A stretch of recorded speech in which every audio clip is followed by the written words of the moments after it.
patas lang. Ako'y nanginig sa takot, pinapawisan ako na malamig dahil sa sobra kong kaba.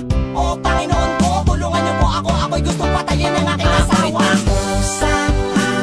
Takot sa aking asawa, walang palagang aking pagkatigasin. Pag siya sa'kin ay nagagalit na, ang sabi niya, susunod ba daw ako sa kanya ng pusa? O di kaya naman ay susunod ako sa kanya ng may pasa.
Takot sa aking asawa, walang palagang aking pagkatigasin. Pag siya sa'kin ay nagagalit na